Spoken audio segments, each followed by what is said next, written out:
നമസ്കാരം. ഇന്ന് ഞാൻ ഷെയർ ചെയ്യുന്നത് റാഗി ഇലയുടെ റെസിപ്പിയാണ്. അപ്പോൾ ഇത് സ്പ്രൗട്ടഡ് റാഗി അല്ലെങ്കിൽ മുളപ്പിച്ച റാഗി പൊടി വെച്ചിട്ടാണ് ചെയ്യുന്നത്.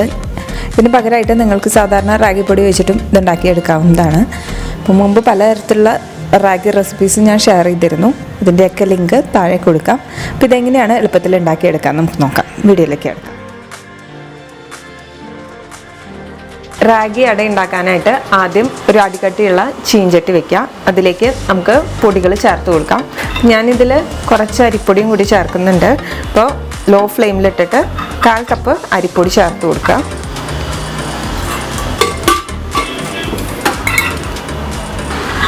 മുക്കാൽ കപ്പ് റാഗിപ്പൊടി. ഇതിപ്പോൾ മുളപ്പിച്ച റാഗിപ്പൊടിയാണ്, സ്പ്രൗട്ടഡ് റാഗി ഫ്ലോർ ചേർത്ത് കൊടുക്കാം. നിങ്ങൾക്ക് വേണമെങ്കിൽ മുഴുവനായിട്ട് റാഗി ചെയ്തെടുക്കാം. റാഗിയൊക്കെ ഗ്ലൂട്ടൻ ഫ്രീ ഫ്ലോർ ആയതുകൊണ്ട്, അതായത് ഗ്ലൂട്ടൻ ഇല്ല അതിൽ, അതുകൊണ്ടാണ് നമുക്കിത് കുഴയ്ക്കുമ്പോഴൊക്കെ ഒന്ന് പൊട്ടി പോണ ഒരു ഇത്. അതാണ് ഞാൻ അരിപ്പൊടി ചേർത്തത്. ഇല്ലെങ്കിൽ 1 കപ്പ് റാഗി പൊടി എടുക്കുക. ചെറുതായിട്ട് ഇതുപോലെ ഒന്ന് വറുത്ത് കൊടുക്കുക. അതിൻ്റെ ആ ഒരു പച്ച മണം മാറുന്നത് വരെ ഒരു 3-4 മിനിറ്റ് മതി. അപ്പോൾ തന്നെ അത് നന്നായി സ്മെല്ലൊക്കെ വന്നു തുടങ്ങും. നല്ലൊരു സ്മെല്ല് വന്നു തുടങ്ങി റാഗിയുടെ. ഒരു 3-4 മിനിറ്റ് ആയി. ഇനി ഫ്ലെയിം ഓഫ് ചെയ്യാണ്.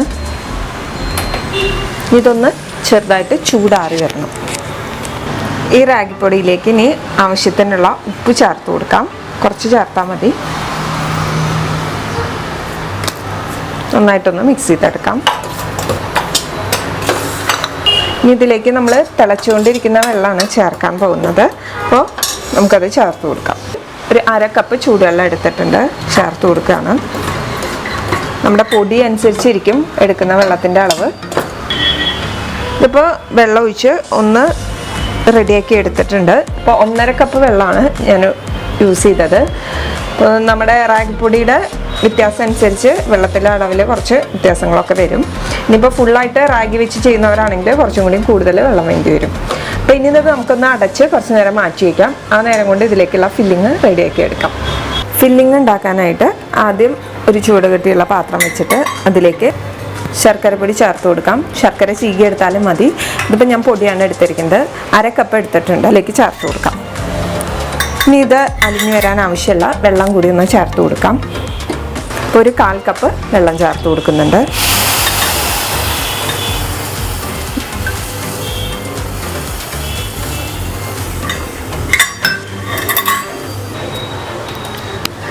ശർക്കര നന്നായി ഉരുക്കിയെടുത്തതിന് ശേഷം ഞാനതൊന്ന് അരിച്ചെടുത്തിട്ടുണ്ട്. ഇനി അത് വീണ്ടും നമുക്കിതിലേക്ക് ഒഴിച്ചു കൊടുക്കാം.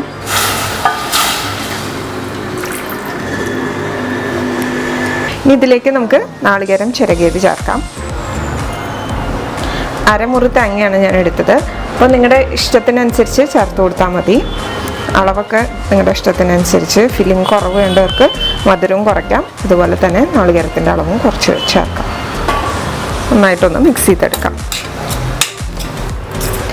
ഒരു മീഡിയം ഫ്ലെയിമിൽ വെച്ചിട്ട് നന്നായിട്ടൊന്ന് ഡ്രൈ ആക്കി എടുക്കാം.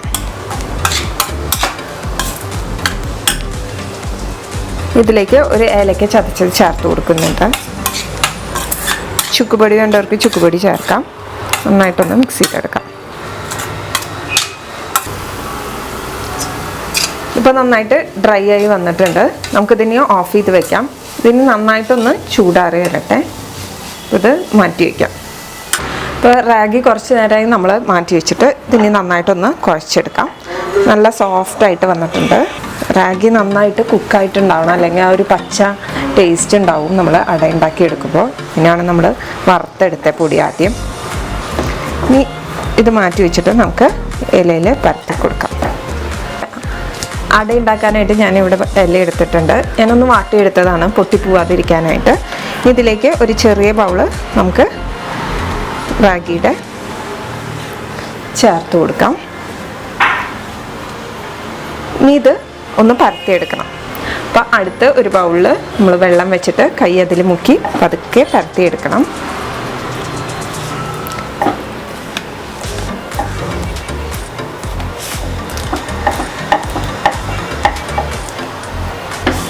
നന്നായിട്ടൊന്ന് പരത്തിയെടുക്കാം. റാഗിയൊക്കെ അത്യാവശ്യം നല്ല കട്ടിയിലൊക്കെ ആണെങ്കിൽ നമുക്ക് കഴിക്കാൻ തോന്നില്ല. അപ്പോൾ അതൊന്ന് തിന്നാക്കി എടുക്കാം. അപ്പോൾ അതിനായിട്ട് നമ്മൾ കൈ വെള്ളത്തിൽ മുക്കിയതിന് ശേഷം പതുക്കെ ഇതുപോലെ വടിച്ചെടുക്കാം. ഇതുപോലെ പതുക്കെ ഒന്ന് തൊട്ട് കൊടുക്കാം. അപ്പോൾ എക്സസ് ആയിട്ടുള്ളത് പോരും. നല്ല കട്ടി കുറഞ്ഞ അട നമുക്ക് കിട്ടും. അത്യാവശ്യം തിന്നാക്കി എടുത്തിട്ടുണ്ട്. ഇനി ഇതിലേക്ക് നമുക്ക് ഫില്ലിങ് വെച്ച് കൊടുക്കാം. ആവശ്യത്തിനുള്ള ഫില്ലിങ് നമുക്ക് അധികം വേണമെങ്കിൽ അധികം ചേർത്ത് കൊടുക്കാം. എങ്ങനെയാണ് ഇഷ്ടമെങ്കിൽ അതിനനുസരിച്ച് ഫില്ലിങ് ചേർക്കാം. ഇത് മടക്കിയെടുക്കാം.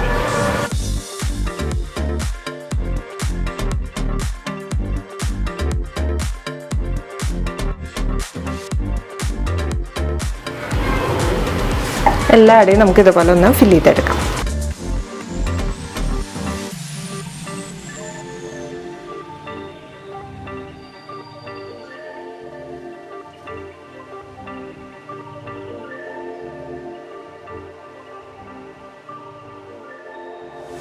അട ഓരോന്നായിട്ട് നമ്മുടെ സ്റ്റീമറിൽ വെച്ച് കൊടുക്കാം.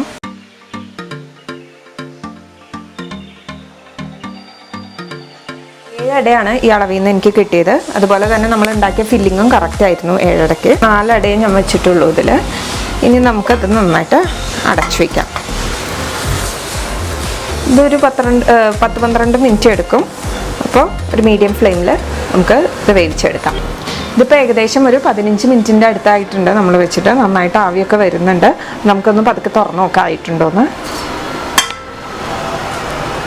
ഇലയൊക്കെ വാടി കളറൊക്കെ ആകെ ചേഞ്ച് ആയിട്ടുണ്ട്. ഇത് ഏകദേശം റെഡി ആയിട്ടുണ്ട്. നമുക്കിത് ഗ്യാസ് ഓഫ് ചെയ്യാം. നന്നായി ചൂടാറിയതിന് ശേഷം ഞാനൊന്ന് പൊട്ടിച്ച് കാണിച്ചു തരാം.